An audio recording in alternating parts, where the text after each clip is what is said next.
Welcome to the Temecula Valley. I am about, I would say, an hour and a half south of Los Angeles. This is considered the South Coast area. I wanted to do a bit of I was going to just do my standard crew takes, which is just make notes on the tourist side of coming to this area. So where the airport is, hotel accommodations, restaurant options, where to stay, all that kind of thing. And there's so much to learn about this area because we don't really hear about this particular wine region a lot, and I thought it was kind of worth putting a little bit of a focus on. So, did some research. By coincidence, 2018 actually is the 50th anniversary of the Temecula Valley AVA. So 1968 was when the first commercial vineyard was planted, and considering all of the ups and downs that this area has had over the last 50 years, it's definitely worth celebrating. So you can't see it from here, but I'll take some other videos, so you'll be able to see that on the YouTube channel. There'll be photos and stuff and links in the show notes that you can kind of access here and there, just if you want to get some visuals of this place. Of course, this is November, so it is after harvest season, of course. And so there's not any grapes on the vines, but you can easily wander around. I'm actually taping this right now at the South Coast Winery Resort and Spa. So you can actually not just stay on the major hotel property, which is right by the tasting room, but they actually have little villas for rent, and that's where we decided to stay. So in the morning, having coffee. Kind of cool having coffee or mimosa right outside. I'm probably 10 feet from the vines right now, which is kind of a great way to start the day. So I'm here for an entire week. I've already made a couple of contacts here in this area, people who want to share the story of their love for the Temecula Valley, their love of the wines from here, what some of the favorites are, and little tips for tourists that are coming to this area, what they think are the can't miss things. So with Norm as my chauffeur today, I am kind of hoping that I can tackle 7 to 8 wineries today. With him, there's a couple of them that are fairly unique, so I'll take some video and hopefully gather some interviews along the way. It is Wednesday here in midweek, so I'm hoping that the wineries are fairly quiet. So of course, I'm going to start here with the South Coast Winery. Across the street is the Ponte Vineyards. They both open at 10 a.m. for the tasting room. Want to hit Monte de Oro, which is across the street. Yes, all these wineries are within walking distance, which is great. And then starting at 11 a.m., most of the other wineries open up. So I'm hoping to hit today Dofo for sure, because they have a motorcycle museum there, and my husband's a big motorcycle enthusiast. So to get around and look at bikes and drink wine is kind of like a happy place for him. That'll be my thank you for driving me around today. There's also Long Shadow Ranch, Lorimar is nearby. I do want to hit Bailey Vineyards today so that I can decide whether I'm going to squeeze in a structured tasting, which has to be done at a different production facility of theirs. But I just wanted to get familiar with their wines to start off with from their main tasting room. And then one of the ones I wanted to finish with today is Maurice Carré, which is fairly famous for their award-winning whites, Gewürztraminer and Sauvignon Blancs. And they have this sourdough brie thing that's supposed to be infamous in this area. So I thought, I deserve wine, cheese, and bread. Don't you? All right, welcome to Flying for Flavor. I'm your host, Stephanie Piche, and we're at the Keg today. Yay! Another place that's very close to my house that I spend way too much time in. But they were very kind to let me bring a bottle from the winery from this show. So later in this episode, you're actually going to see a full walking tour of, this is one of the oldest wineries in the Southern California area. And I had a vertical tasting, which she'll explain in that video, but basically I tasted all of their Cab Francs over a period of years. That's fun. Yes, so I selected one bottle for us to have here. Yum. Which is a lot of fun.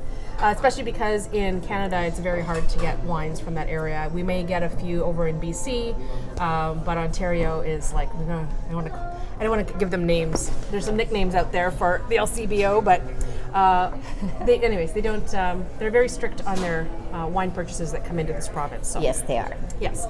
So one of the reasons I wanted to do it, Temecula, it's their 50th anniversary. So they actually started when I was there, of course, in December 2018. So It's been 50 years since they became an AVA. Oh. I know, which is very exciting. AVA is kind of like the name for the overall legislative body association that creates the rules for how wines in that area need to be made.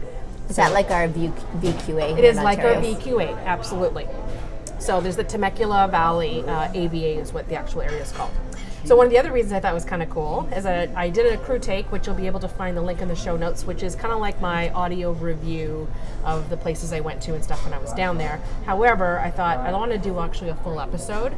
And then by coincidence, I just saw a link that got into my email, my inbox, and I guess this wine region, it made the one of the top 10 best wine destinations for 2019 on Wine Enthusiast Magazine. Cool. Which is very cool. So it's like I checked that box before they even told me to. So we're going to order some apps, but while we're eating, I was going to get them to open the wine, and then she was nice enough to give me the corkscrew. So maybe you can take a peek at some of the first wineries I did when I was there. So I'm here at the South Coast Winery Resort and Spa. As I mentioned, I've stayed here last night, and I just went in for a quick tasting. I did a few at the bar last night before dinner at the Vineyard Road restaurant, and now I'm kind of exploring some of the other ones that I missed out on. So even talking to some of the locals who come and visit, the whites and the sparklings are some of their best. And then if you like some red blends, these are the Bordeaux style. I actually picked up a bottle of the Group Therapy as a little gift for somebody because I thought that was a really cute name. And so I think some of our favorites are the Viognier was spectacular. And then for sparklings, I really love the extra dry. And then if you really want to try something interesting, the Ruby Cuvée is bright and fruity and luscious, darker in color, but even Norm said it's almost like juice, so be careful. You may want to drink that one out of the bottle. If you're over at South Coast Vineyards, make sure you still go across the street to the Ponte Vineyards. Not only are you going to get some great tasting wines, especially some of the Italian varietals that they're growing here, but you can also get some shopping done. They have a really cool Christmas market right now, but I think it changes up throughout the seasons. So any kind of little souvenirs or things that you want to take home that are fairly unique or wine-centric, this is the place for you. So we haven't done industry updates in a while. It's been so a while. I'm excited. We got some good ones. I love it. We haven't done industry updates for a while. We've got a big one. That lasts forever. Because she's too excited. So apparently, Costco in the States, I love Americans, I really do. Costco in the States is selling a $90 tub of mac and cheese that weighs 27 pounds and lasts 20 years. Like, that is amazing to me. What kind of chemical shitstorm have you got going on To keep it. that it's going to stay for 20 years Yeah. and 27 pounds of it? So actually, apparently it's actually difficult to get because Costco.com keeps selling out of it. So it's not like you can just walk into the grocery store and take your big 27-pound bucket o' mac home, but you have to order it online through... Oh my God, they mail it to you? They mail it to you, baby. Yeah, it's also So intermittently shocked. out of Poor stock worker. on Costco. Can you imagine, like, being it'd have to be like FedEx or UPS, and bless the FedEx guy who walks out with the big 27-pound Yes. box of bucket o' mac and cheese. You can also find it for $150 on Amazon. Oh, good to know. But apparently there are limits to that. So it's called the Chef's Banquet Mac and Cheese. It's listed under emergency kits and supplies. I love this so much. It offers 180 servings in separate pouches. So you got 180 little pouches of elbow macaroni and 180 little pouches of cheese sauce to mix up. So someone said basically, like, you can keep it in your doomsday bunker. I mean, what else are you going to do with it? Maybe to get for a university student. Maybe, but Maybe. they never have $90. If a university student has Good gift, $90, though. they're not buying that bucket of mac and cheese. Could see a mom Look and at her, dad. she's like, that's not a good gift. Could you see a mom and dad putting it into I say like, that my son would have bought it Yeah. back then. Yeah. I'll have to ask him later when he comes. I mean, but we would go and we'd buy like the cases of like craft dinner, but you'd buy like 12 at a time, not 180. No, never did that either. I have to admit, it almost makes me want to go and buy one and stick it in my basement. So I have to go like drive to the States to import. Oh, we can make an experiment. My Where bucket. We can check and we can You actually can do check a it taste every test. year for the next 20 years. There's plenty. It's the anniversary of the Mac. So we're tasting. anticipating that this podcast is going to go for 20 years. Yeah, so let us know if you've tried the Chef's Banquet macaroni and cheese from Costco. We want to hear from you. We want to hear from you as to You're whether or one of not the you would lucky- buy it. One of the lucky purchasers. Amazing. Amazing. Speaking of cheese, Speaking these of segues cheese. are great today. Speaking of cheese, I guess maybe the whole reason they're selling these 27-pound buckets of mac and cheese is that the States has a surplus of cheese right now. I it's know, not. but you know that I know that it's mac not. and I you know it's know not. that bucket is not actually using There's real no cheese. That chemical shitstorm. There's Well, no the only cheese. reason they have a cheese surplus in the U.S. right now has to do with the fact that there is they have too much milk being produced that people, based on how much people are consuming it. So I guess there's more and more people who are cutting dairy out of their diets, who cannot use cow's milk or whatever. But those dairy farmers are still getting subsidies.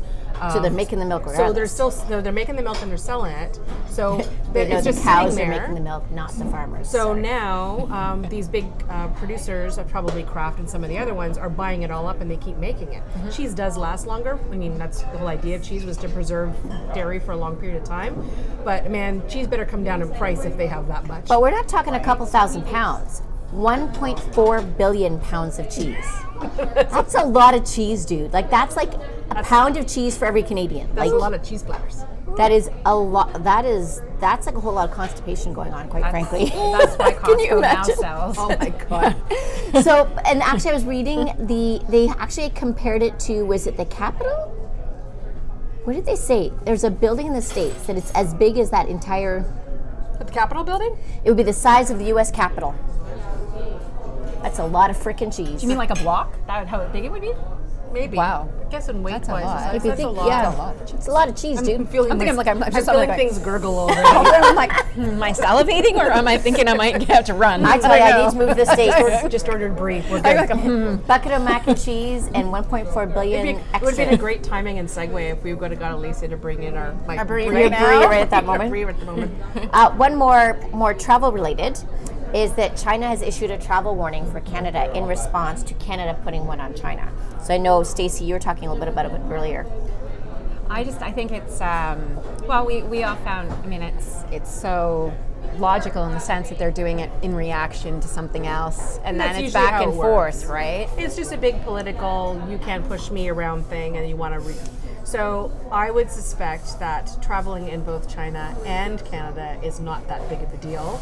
No. However, No. because they've actually, detained one Canadian in response Yes, I to did someone see else that. do that, and it'd just be one of those things that I would just kind of be cautious and make sure everyone knows where you're going if you are traveling through China. That's the only thing I would say. That's not like a big Plan it- travel warning. Maybe just plan it for next year. Right.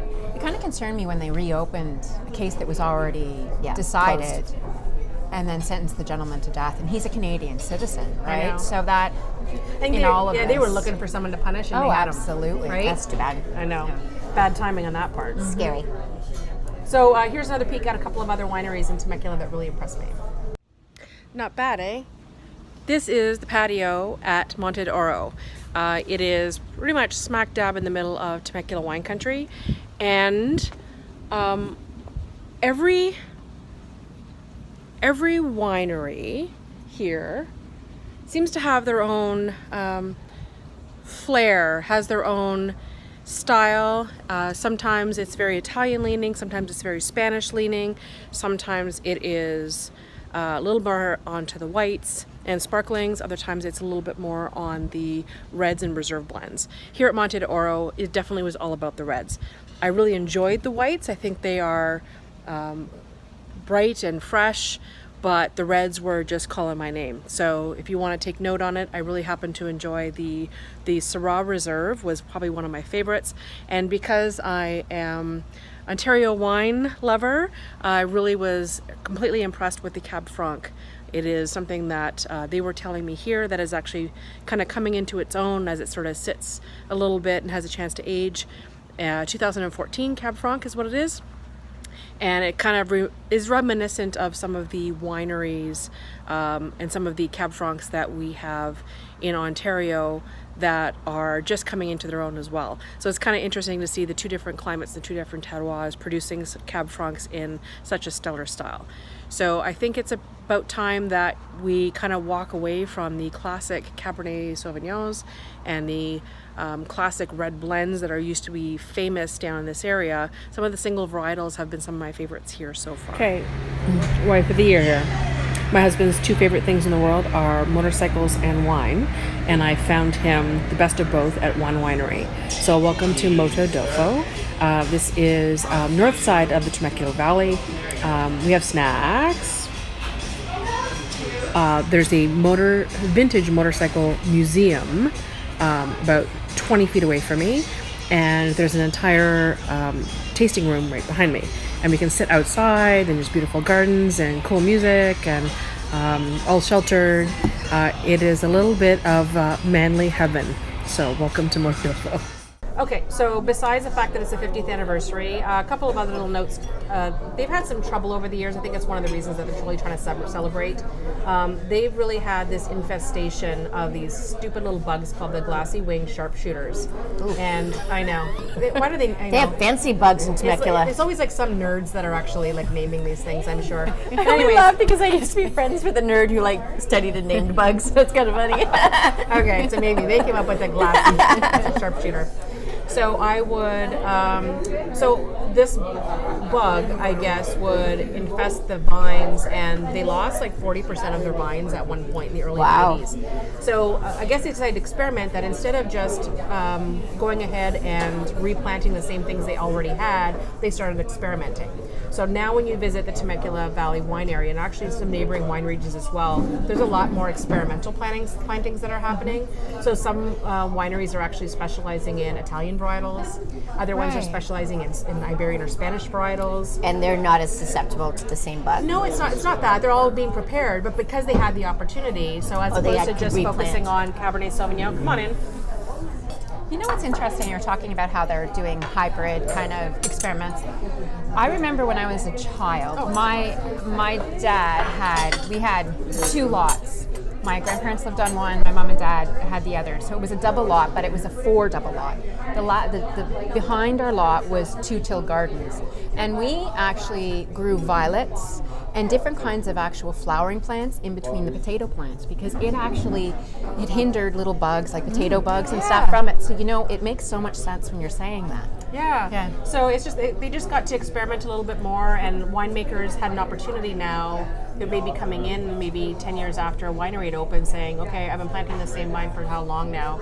So now I can start from scratch. What do I want to plant, right? So they got to play around a little bit. So, I mean, I had a lot of really great, there's a couple of Italian white varietals that were really good in that area. They really do have much more, the big reds, if you happen to be a big red wine drinker, those were some of my favorites that were down there. But they do planting, so they're doing the Cab Franc or whatever, of course, from which is from France. We found actually there was a lot of Tempranillo from Spain, so they're actually experimenting with a lot. So it was actually fun to sort of go from one place to another. And there's actually one winery that I didn't mention, I think, on this show, but it's called Europa Village. And one of their specialties is that they actually are going to develop, I guess the owner's planning to build 3 wineries in one, where he's going to have tasting rooms and stuff and wines featuring Italy, Spain, and France. Oh, very neat. Yeah, so it's kind of cool. That's cool. Yeah, so you're getting a little bit of everything when you're down there. So it's not the reason I think I enjoyed it so much is that I've been to other California wine regions where I find it's all Chardonnay and Cab Sauv. Yeah. Right? You'll get a few others, some Pinot Noir or whatever, but they tend to use the same varietals over and over again. So it was a nice change for me. That's interesting about the bugs and stuff. It's sort of like they should have called it the glassy wing sniper. Oh my god, you're funny. Sorry, I'm punny. Oh my god. So now I was talking, so it's a good segue actually. I'm talking about the winemakers and how well they actually managed to develop and perfect the system. So one of the examples actually was Bailey Winery. I not only went to their main winery, but I also went to their estate tasting room and had a walk around tour and tasting with Lisa. So here it is. That's cool. Fair. So this is the original property where Phil and Carol Bailey got started. They live here on the hill. They moved here in 1981, and the plan was to move to the country and learn how to grow some grapes and make wine. That was always their common interest as a married couple. She's a food person, he's a wine person, and they had friends that connected them and said, you guys have so much in common. So that's how they met. And so through their married life, they were making wine from kids. And when Phil had an opportunity to sell out part of his business that he was in, he had a little chunk of change, and they moved to the country with their kids. And this was nothing. This was all dirt at that time. Wow. And so this is the first vineyard they planted in 1982. And this is Riesling. This was kind of their starter grape. Riesling was actually the wine that got Phil interested in the wine industry. Wow, interesting, because that's yeah. that's a pretty famous grape to start off with. Well, he was stationed in Germany in the army, there we go. and he was a young man drinking wine in a foreign country, and it's like all the bells and whistles went off at that time. So that was what triggered the whole thing. So in '82 we planted this vineyard, and they just were experimenting, and they were getting a lot of encouragement from other winemakers in the valley, and he actually took a extension course from Joe Hart from Hart Yes, Winery. And so he was kind of his mentor. And so in 1986, they decided, sink or swim. We gotta try and sell this stuff. God, I love those big risk stories. Yeah, right. So that was kind of how it got going. And we'll talk a little bit about that more as we go around the building, because I have more to tell you there. Sure. But right now in the growing season, it doesn't look like much because the vines are getting ready to go dormant. Yes. So all the xylem is going down into the ground. The leaves are drying up. In January, we'll do all the pruning, so all you'll see is that T formation, and then the vine is officially asleep, and hopefully it'll stay dormant until the spring, which is, we like it to be March when they pop open. Sometimes it's February, but you never know. And Yes, I'm sure that it's changed over the years. Yeah, our springs and our winters kind of flip-flop here. That's kind of the thing that is variable in our weather patterns. Summer's typical. We always have 105 degrees during the day and 72 degrees at night. And the wind blows at 2 o'clock in the afternoon. Oh my. It's very predictable. So summer's good, but it's the spring and the winter where you kind of have to weigh it in. So anyway, when we're picking grapes, it's the later part of the summer, which is the hottest time of year here. So everybody in the valley will do a night harvest. That's very, very typical. And we're just taking advantage of cooler temperatures, and the fruit is stabilized. So the little tractor will run in between the vines with a light system, because it's really dark out here. So the guys just pick underneath the light as the tractor rolls along, and there'll be a gondola behind the tractor, and they just fill that up. So this building right here was the first winery they built. Bottom floor was the production, and the top floor with the windows, that was their tasting room. And again, this was all dirt, so nobody was traveling this road, and Carol's like, how the heck are we going to sell wine out here? And so you got to meet her. She's a funny little lady. She's got humor. We're going to go to Cook Carol's for lunch. Oh, you are? Yeah. You'll have to ask for her. Okay, I'll call her and make sure she so- comes out and says hello. lovely. I love that. Because she's hilarious. And so anyway, she she put out these little signs all along Rancho California and Paba to point people this direction, and they had a little sense of humor to them. And she says, I'm going to cook food, you're going to pour wine, it's all going to be free, and we're just going to cross our fingers and hope it works out. And Best marketing plan ever. Sure enough, that's what happened. So Phil said after a year or so they had to dial that back, because they would have these parties till 1 a.m, and he's like, it just got a little crazy. So. But anyway, that's how they got started, and they're just really neat people. I love them. They're very DIY. Everything is, they built everything. They're just hands-on. They're in their 70s, and they're still doing that. They have a wood shop up here, and they do everything themselves. Good for them. If you're an employee of the Baileys, you are honored, because they would do it all themselves if they could. Wow. Yeah. So this is the crush pad. Up here we have there's an auger inside this little vat. The gondolas will go up top there. The hoist will pick up the gondola, drop it into the hopper, and there's an auger that pushes the grapes down the chute. So this is what we will use when we're picking the green grapes for white wine. This is a bladder press, and it'll be sitting underneath that chute right there. And the cylinder is slotted all the way around. So when the grapes fall down in there, that first weight of the fall is going to allow the juice to start dribbling. That's your free run. And then there's a balloon inside that'll push and attract and then rotate. And so every time it pushes, the juice keeps dribbling down into the tub. When it's full, we just hook up a hose, pump it all into the winery and fill up a tank, and you're ready It's to a roll. beautiful piece of equipment. And an expensive piece. So then red grapes are going to ripen later in the season. Nice that you have that window where everything doesn't ripen all at the same time. Yeah, so in the first part of, it's usually less part of August into September, we're picking reds. And we'll use a crusher destemmer instead of this piece of equipment because you need the skin of the grape. If you press out the skin, you have no color. So the crusher destemmer will be under that unit, and it's a box with claws and paddles, and it'll just strip the grape right off the stem. Stems go out one side, grapes go out the other side. They're all kind of mashed up. Pump them into the winery and fill up a tank, and then you can ferment the whole thing. And then later, when your red wine is done, goes back in here, run through this to get the skin out of the wine. That's my Reader's Digest version. I love it. You're referring to Reader's Digest. So these are fermentation tanks, and they're temperature controlled, just kind of like your thermostat at home. You can tell it what temperature you want it to be while you're fermenting. Keeping the wine cool is key while you're fermenting because it's a chemical reaction. So the heat, if you just let it go, is going to burn off all the quality and flavors of your grape that you work so hard to achieve. So cool fermentation, usually white wines are around 64 degrees, 68 degrees. It works very, very slowly at that temperature, so it takes about 2 weeks to achieve all the alcohol content you need. Heat and air and oxygen are the enemies, so you have to try and keep control of both of those factors. Red wine's we're gonna allow it to get a little bit warmer, maybe 78 degrees or so, because the yeast has to work harder to get inside the fruit and tear it all apart and find the sugar. So at that temperature, it's pretty active. It looks like it's boiling when you look down into the tank. It's creating all this CO2, and the bubbles are tearing the fruit apart, and they make the skins start floating. So skins and seeds will start floating at the top of the tank. We call it the cap. And we need to keep that cap in solution. We don't want it to sit up there and dry and get rotten, and we also need to keep extracting color. So we do pump over every day, sometimes twice a day.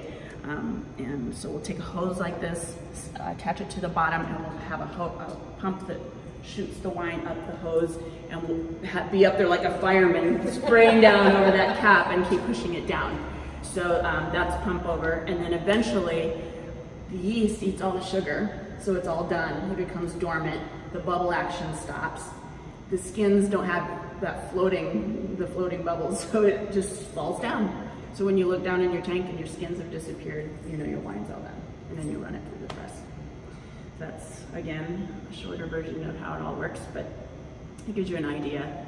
And so white wines are delicious right off the bat. So we have some white wine in the tank there that we can taste. Red wines are very kind of bitter and edgy and not palatable right off the bat. Of course. So those need to go into barrels, and we'll talk about the barrels later. But if you want right now, we can taste some of this montage on the tank. Yeah, absolutely. Just looking how frosty this coffee is. Yeah, so What is this set at? here, we'll come around this side. It's in cold stabilization right now. Oh, 31. Hello. Yeah, so we're keeping it at that temperature just because we're trying to filter out the crystalline structures that we don't want you to see. There's nothing wrong with it. It's just we don't want you to see it when you take the wine. Here, I can hold something. Oh, you can? Oh, yeah, Yeah, perfect. All right. I'm a good assistant. I'm gonna do the first pour for me. Just Of course. sometimes it.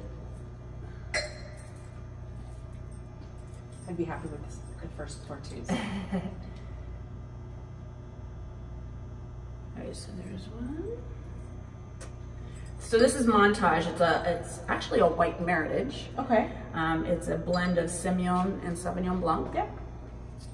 And are you gonna be able to Yep. taste holding the And camera? one's for a cameraman. So this is it's a little bit heavier than a typical Sauvignon Blanc, but it's so crisp and so, oh my gosh, when it's, before we filter it, it smells like pears. Love it.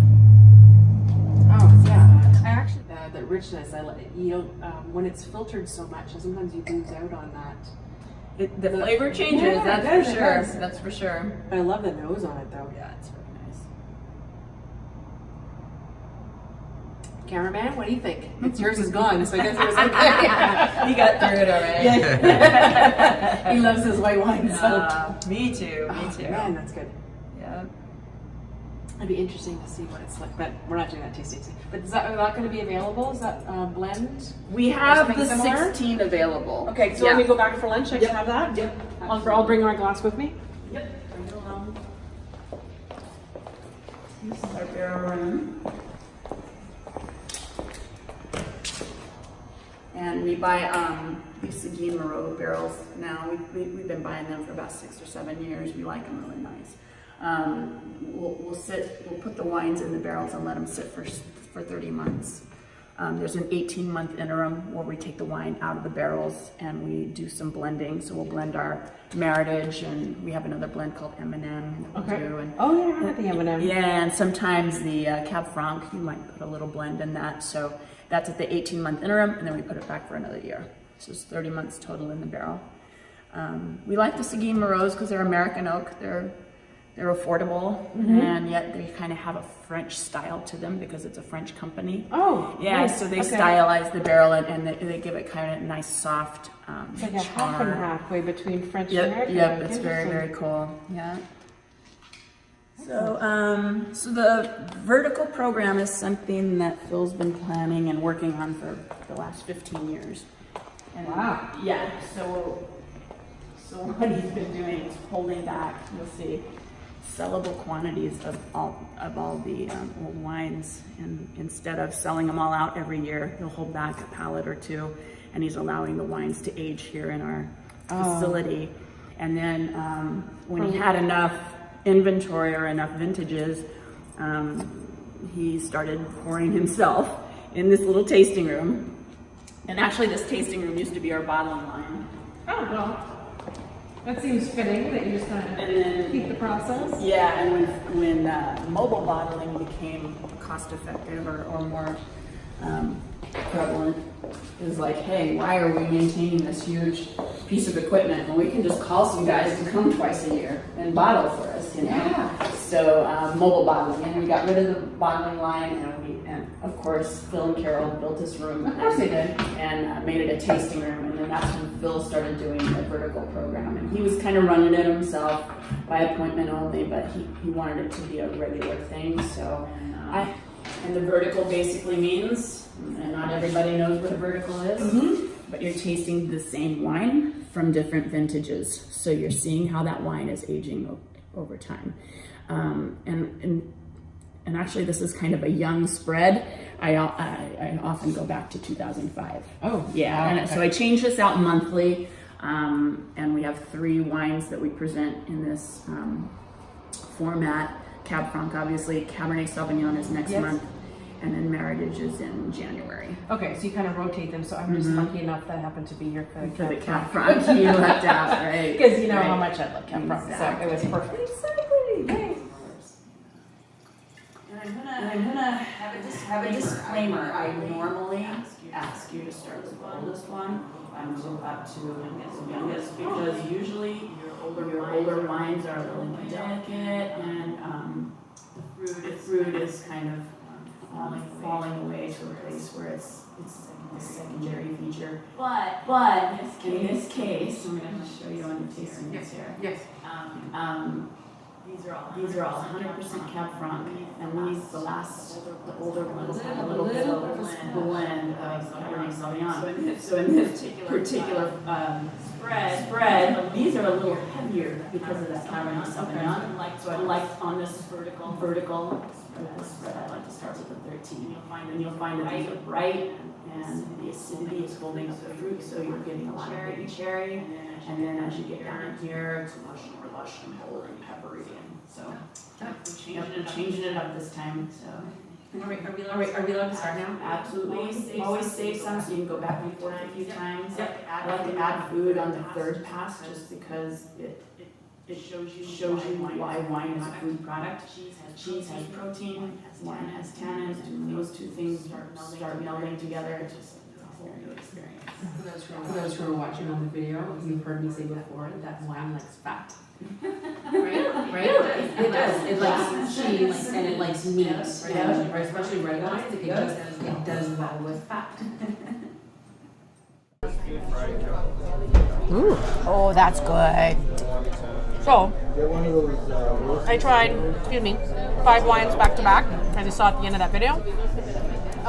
There was one that both Norm and I agreed on, which is unusual because we don't usually agree on the same wines. So it was the 2011 Cabernet Franc. I do have an email address, so if you want to, I'll have the link, of course, to the winery on the website if you want to reach out to them directly and see what they have in stock. But some of their reds were really good. And that other one that I tried, which was one of their blends, it was actually a white Meritage blend that I decided I did that tank tasting. It was really fresh and smooth, and I got to have it unfiltered because I happen to like that. But that one's going to be probably bottled sooner than later, so you might want to look for that in spring because they'll probably be releasing it soon. But those were a couple of the highlights from that visit. So at this winery in the estate tasting room, it's by appointment only. She won't just line up. Sometimes they'll have Cab Sauv, sometimes they'll have their Cabernet Sauvignon. Like they'll have different varietals. Essentially, once the winemaker Phil, you saw pictures of Phil. Once Phil has enough of a particular varietal, or he has enough for a vertical tasting, is when he'll release it. So if you check back on their website every once in a while, you'll get to know which ones they're actually tasting that month. That's cool. So you can't necessarily go back and say, well, no, I want the Cab Franc one. Well, it depends on what stock he's got available, right? I loved it. It's like a really beautiful nose on it, and it's like that would be a wine I could just smell all night. I want to drink it. I want to drink it too, but I mean, it's got one of those. It's beautiful. That's one of those ones that I would be like before I go to bed. Like my nighttime, a little bit of cheese, a little bit of crackers, and be like a nightcappy. That's probably going really well with those little steak bites. It is very good with my teriyaki steak bites. Very good. And I'll be honest, I don't normally get steak at the keg. I find that, we all know I'm picky. You guys experienced it this past weekend when we were away. That's for next week's episode. Yeah, how picky Cynthia is. So I rarely get steak at the keg, but these are like prepared perfectly. They're like super tender and chewy. It's delicious. So yes, it pairs very well with the wine I can't get here, and I have to go to California to get it. Road trip. Road trip. Well, that's a road trip and a half. Well, actually, that's one of the things. If you didn't have a chance to listen to the crew call, or the crew take one, it's probably closer to Los Angeles or San Diego. So I actually had landed was staying in Palm Springs, and then drove that way. So it's an hour and a half from Palm Springs, and about an hour from San Diego or an hour from Los Angeles. So if you happen to be in the LA area and you're just going to be staying there for a few days and you want a day trip, besides the Temecula Valley, there's a couple of other smaller wine regions that are in that area that are really starting to produce some great stuff too. So I think you just deserve a road trip too. Yeah. We're all going to get into a car and go. We're all going to go. Here's a new segment on Flying for Flavor called Dining Dues. Hank's so excited to hear it. We're going to be so interesting. And it's sponsored by our own Legacy Service Academy for Personal and Professional Learning.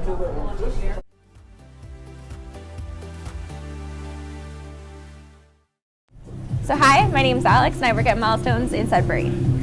So one little dining do would be when you are ready to order, when your whole table is ready to order, that's when you do call your server over. Don't call them over, I have no problem answering questions or suggestions if that's what it is, but until you're ready, don't call your server over. Okay, so this is our second episode that we're doing off-site. We're actually going to be doing this more often, so we're not sure where we're taping next week. It'll be a surprise, not just for you, and for us too. So I hope you enjoyed our little trip through Southern California, especially for anywhere where there is no sunshine and heat. We thought last week was St. Lucia, this week was other sunshine, so just trying to warm up your days. It's been pretty cold here, so I think I want to enjoy it actually being there next time. Exactly. And next week we're going to be talking about wine festivals, and definitely we're going to touch on our little visit down to the Niagara region. Yes, we had fun. We consumed a lot. We had a driver. We were actually, compared to what we could have been, we were actually very well behaved. We were beyond well behaved. We had this whole plan. We had food and we had drinks, and we were going to sit around this rental house that we had, and we were going to take. Anyways, we were going to drink more wine, and we didn't. We basically sat around in our jammies. I think we went through like one bottle of wine at the end of it, and we watched. I think we just binge stand-up comedy. Stand-up comedy, but more for that next week. Yes. Okay, and we'll also be updating you on our plans for our first annual Flavor Fest Culinary Festival. So if you're in Ontario or Quebec and you can make it up to Sudbury, Ontario, we'd love to see you. Or if you're already in Sudbury or plan to be here, there's so many fun things to do. Check it out we'll have a link on our show notes for how to find out what's happening at Flavor Fest. We've already got some winemakers lined up. We've got some what do you call these things? Restaurants. Distillers. That's what I was looking for. Distilleries.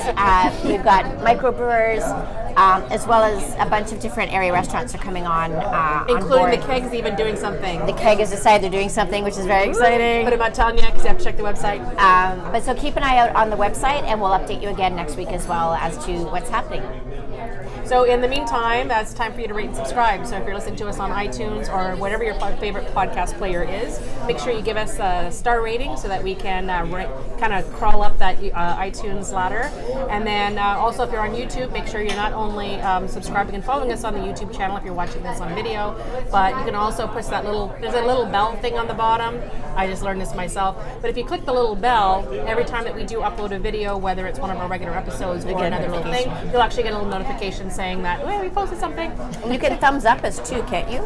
Yes, you can like Thumbs the up. videos too. We like when you do that too. And you can share. And you can put comments on it, and we check them. And when I'm uploading the next one, if I see questions and stuff, I'll answer. So I like communication. Talk to us. Talk to us. That's what we want friends. Ask us questions. Please be our friend. Oh, and then one other thing, which is really kind of cool, regardless of where you are, we have a new thing called the VIP Lounge. We mentioned it before. So that's where we're going to have contests, where there's new contests coming up. Prizes. With prizes and all kinds of fun stuff. So as we're traveling, we're picking up little goodies so that we can give them away to our VIPs and our big listeners, our big fans. So to do that, all you have to do is go on to the Facebook VIP Lounge. So it actually is called the FFF, it's flying for flavor, VIP Lounge. When you try to enter it, it's going to ask you for your entry code that first time. And the entry code, of course, is, ladies? Mobile.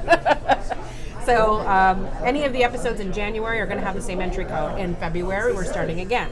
So the only thing is, if you don't want to forget it and you're listening to it or you're watching it now, go onto the Facebook page and join now. Just do it right now. Because you're like So you on don't a have to computer, forget. you're on a phone. Right Just then. do it And that's now. where you're going to see little clips. You'll see previews of upcoming episodes. The people in the VIP Lounge already saw a little clip from this episode earlier this week. We shared our outtakes from our trip. Yeah, there's little outtake things. You'll see behind the scenes marshmallow roasting and things. I was laughing. The first person who watched those videos was my husband, by the way. Yeah. Which was kind of funny. Actually, my husband, I think, was in there as well, too. So, our husbands are fans. That's a start. Anyway, so we're going to be doing a lot more of these mobile things. I mean, food, drinking, eating, drinking, traveling, and that's what we do. And if you like doing that too, then hopefully we'll get to see you on the road. So in the next time, I think you deserve a bottle of California wine, so go find one. Cheers. Thanks so much for watching this video. We love putting it together. It's so much fun. All of our favorite things, good food, good drinks, a lot of travel talk, and we put it all together in one fun show. So make sure you follow us here, click on the videos below, follow, subscribe, and find us on your favorite podcast player. We'll see you at our next trip.